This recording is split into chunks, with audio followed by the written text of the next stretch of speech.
Make this go away.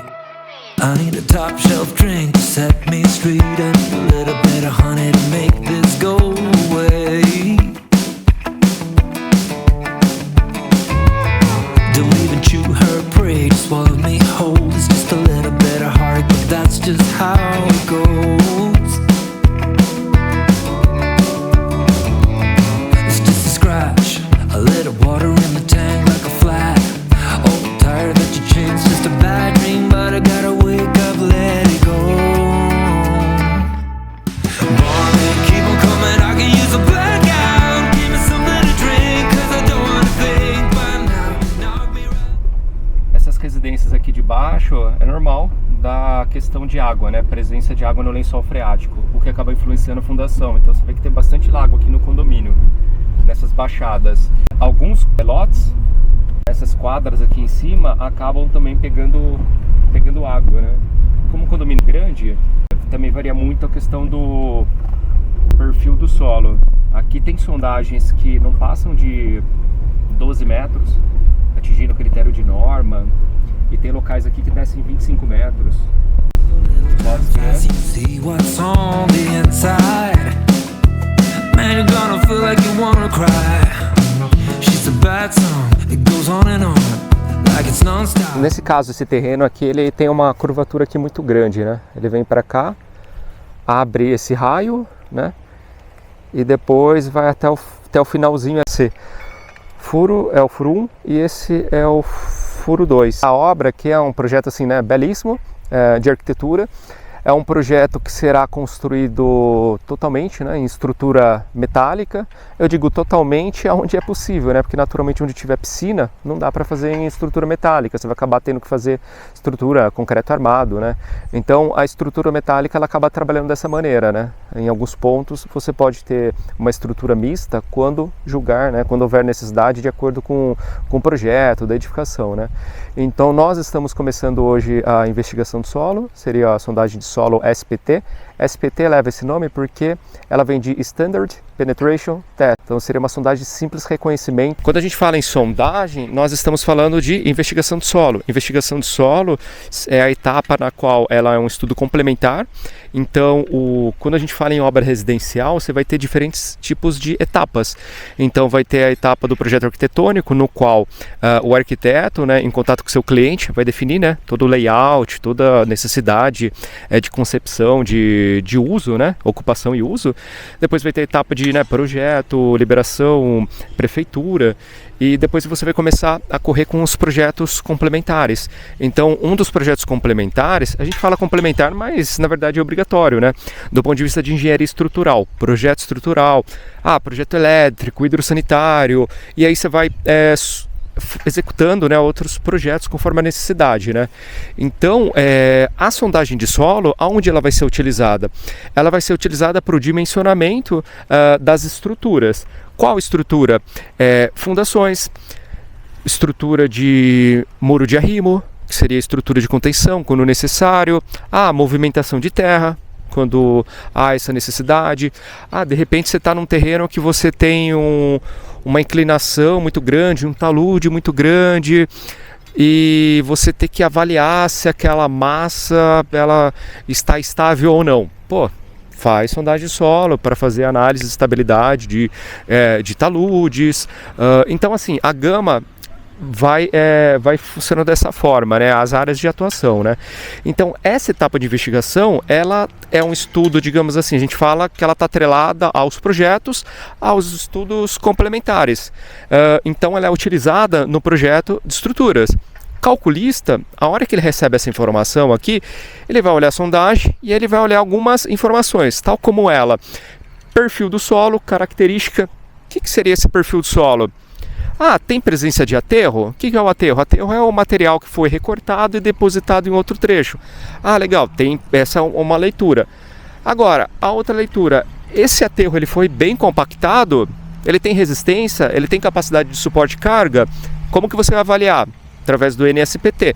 Então, assim, o relatório ele vai ter algumas informações que são utilizadas. Então, característica, perfil do solo, o NSPT, outra informação tem água no solo ou não? Essa água é uma água lençol freático, uma água constante, ou é uma infiltração? Porque também ocorre. Às vezes, principalmente em aterro, a pessoa acaba na compactação, então esse solo ele fica com uns vazios, né? Os vazios um pouco maiores, que a gente fala dos índices de vazios. E naturalmente a água vai caminhando por lá. Então às vezes você encontra a infiltração, que às vezes também confunde, né? Durante o processo de execução de obra, né? Então, outra informação, tem rocha no solo ou não? Porque às vezes você encontra. E se tem rocha, qual que é a espessura? Ah, você consegue fazer isso na sondagem SPT? Não, mas você consegue fazer na sondagem rotativa. Então, o que a gente diz assim, essa etapa de investigação, você tem variados tipos de ensaios. Um deles é a sondagem de simples reconhecimento, AS. Porém, em função da sua necessidade, você começa a avançar com outros estudos. Então, você pode subir para a sondagem rotativa, ou você pode subir para uma sondagem que a gente chama investigação CPT, que seria o método de peso-cone. Entre outros tipos de ensaios que você pode realizar, né? Então, cada um com a sua necessidade de obra. Então, essa é a etapa inicial assim, tá lá no começo, né? O que seria a primeira etapa? A gente poderia falar talvez de topografia, levantamento planialtimétrico, que seria aquela etapa no qual vem o topógrafo, vem com o aparelho, né, o RTK, que o pessoal chama, ele vai fazer todas as curvas de níveis. E por que é importante? É importante justamente porque vocês podem ver, esse é um terreno que ele não é um terreno reto, né? Então, assim, em algum momento aqui, você vai ter que achar alguma solução, uma movimentação de terra. Então, a topografia, ela antecede a sondagem de solo. Em posse disso, o arquiteto consegue já começar a rabiscar o seu projeto arquitetônico, que o cliente está buscando, né? A gente fala assim, a gente está no começo da obra, né? Topografia e sondagem está lá no começo. Inclusive o pessoal pergunta muito assim, quando fazer sondagem? Às vezes o pessoal entra em contato, fazer sondagem antes mesmo de iniciar o projeto arquitetônico. Então tem isso. E também a gente tem muitos clientes que fazem a sondagem antes mesmo de comprar o lote. Daí você fala, mas por quê? Onde eu vou fazer esse furo? Não sei nem onde vai ficar a construção. Então, lógico, você vai alocar os pontos, né, conforme a sua experiência, né? Como a gente tem muita experiência, a gente vê projetos, a gente vê centenas de projetos, literalmente todos os dias, né? Então a gente está acostumado. Então, assim, você pode fazer antes de comprar o lote? Pode sim, sem dúvidas. E por quê? Vale a pena fazer isso? Vale. Olha, quando a gente fala em lote, dependendo do condomínio, você vai estar falando assim, tem terrenos que você vai custar 600 mil, 1 milhão, 2 milhões, um lote, dependendo do terreno, né? Condomínios alto padrão. O que é o custo de uma investigação de solo, uma sondagem que pode potencializar a sua assertividade em comprar um lote que não vai dar, digamos assim, problemas, né? Que realmente pode dar problemas, ou digamos assim, minimizar todo o custo na execução da obra. Então, nesse caso, o projeto já está aprovado, mas a gente faz muitos casos no qual o proprietário faz a sondagem antes mesmo de adquirir o lote. O pessoal está chegando aqui com 6 metros de profundidade. Como a gente pode olhar a profundidade?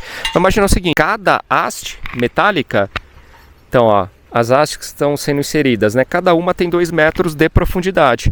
Conforme você vai avançando a perfuração, você vai inserindo outras hastes, né? Então quando a gente fala, tá com 6 metros de profundidade, geralmente a gente vai ter 3 hastes de 2 metros de profundidade e acaba colocando uma haste de 1 metro em cima para você conseguir realizar o ensaio, para ficar um pouco a mais fora do furo, né? Então, conforme você vai avançando, você vai inserindo outras hastes. E é assim que você vai conseguir chegar em profundidades de repente 10 metros, 15, 30 metros, fazendo essa inserção das hastes. Naturalmente, conforme você vai aprofundando mais o furo, mais tempo para você fazendo essas manobras, né? E para retirada e para cortar o material lá embaixo. Então seria mais ou menos isso. A sondagem ela sempre vai se iniciar no trado concha, que é o processo de escavação. Então de 0 seria a cota de início do solo. De 0 até 1 metro você vai escavar solo e depois de 1 metro até 1,45 é onde você vai realizar o ensaio SPT. Eu vou filmar aqui o boletim de campo, mas é que assim, tá chovendo, então tá molhado, tá ficando ruim aqui a visualização. Mas vamos falar o seguinte, então o primeiro metro, a gente perfura o primeiro metro, desconsidera e o ensaio ele vai começar de 1 metro para baixo. E a ideia é, nesse trecho de 45 centímetros, a gente medir quantas batidas foram necessárias para avançar cada trecho, né? Então são 45 centímetros dividido em 15 centímetros. 3 trechos de 15 15, 15, 15. Então o primeiro metro bateu uma. O que é o SPT? O SPT é a somatória desses dois caras aqui, ó. Essa segunda coluna aqui. Então 1 mais 1, 2. Embaixo a gente está falando 1, 2, 2. 2 mais 2, 4. No terceiro metro, 2, 2, 3. Então 2, 2 e 3. 2 mais 3, 5 golpes. E aí conforme ele vai avançando, né? A outra característica é o perfil do solo, que isso aqui a gente vai fazendo essa análise, né, durante a execução do trabalho. Então aqui, ó, aterro de argila siltosa pouco arenosa, cinza escura, 60 centímetros. Então 60 centímetros a gente tem esse aterro, de 60 até 1,60 m, ou seja, mais 1 metro a gente teve um outro material que é uma argila, né, siltosa pouco arenosa, mudou a característica do material. Então a gente está falando de cinza escuro, veio para marrom. De 1,60 para 2,70 a gente já tem um silt arenoso, com uma característica mais amarelado. Quando foi de 2,70 m para baixo, a gente já encontra um solo que a gente chama assim de solo de alteração de rocha, que seria nada mais que um silt arenoso. É uma rocha que em um momento ela foi se sofrendo todo esse processo de decomposição para se tornar um solo, né? Então estamos com 6 metros e o ensaio vai. Aonde vai parar esse ensaio? Vai, ou a gente vai seguir o critério estabelecido pelo engenheiro, que a gente chama de furo por cota, no qual o engenheiro ele pode falar, olha, para com 15 metros, independente do resultado. Pare com 20 metros, independente do resultado. Ou a segunda condição é atender o critério de norma. O que é critério de norma? A gente tem a condição perante solo, resistência do solo, no qual ou a gente vai ter que ter 10 metros consecutivo acima de 25 golpes, ou 8, ou 6. Se fosse 8 metros, seria 30 golpes. Se fosse 6 metros, seriam 35 golpes. Aonde ocorreria a leitura? Seria a leitura do SPT. Então percebe que aqui a gente está tendo 2 golpes, e aqui embaixo a gente tem 4, e depois a gente tem 5. A ideia é que se a gente for atingir o critério de 10 metros, seriam 10 metros acima de 25. Percebe? Com 6 metros a gente está dando 4 golpes. Então, percebe que tem que ganhar bastante resistência para começar a atingir o primeiro metro de característica na condição do item A da NBR 6484 2020. Então percebe, nós estamos mostrando aqui o boletim de campo e conforme vai avançando metro a metro, você vai medindo aquele NSPT, que a gente fala que é o índice que vai validar essa questão de suporte de carga. Então conforme maior o valor, mais resistência esse solo tem para suportar carga. Nesse primeiro metro, deu 2 golpes. 1 mais 1, 2. Depois, foi subindo, né? 4 golpes, daí tem hora que é 5, tem hora que... Enfim, a gente vai monitorando isso. É comum dar essa questão de resistência, varia muito assim de local para local. Então, por exemplo, nós estamos num condomínio grande. Essa região, ela é uma região com esse perfil de solo. Daí você pode me perguntar, pô, e na outra casa? E ali na frente? Do outro lado, tem que executar o trabalho? Tem que... Agora, percebe, isso ainda está próximo daqui, mas nas quadras localizadas um pouco mais distante daqui, o perfil do solo já começa a se tornar bem diferente. A gente já fez muito trabalho aqui, fizemos bastante trabalho. Em algumas quadras lá para cima, é comum de repente parar com 10 metros, 14 metros, atinge o critério, começa a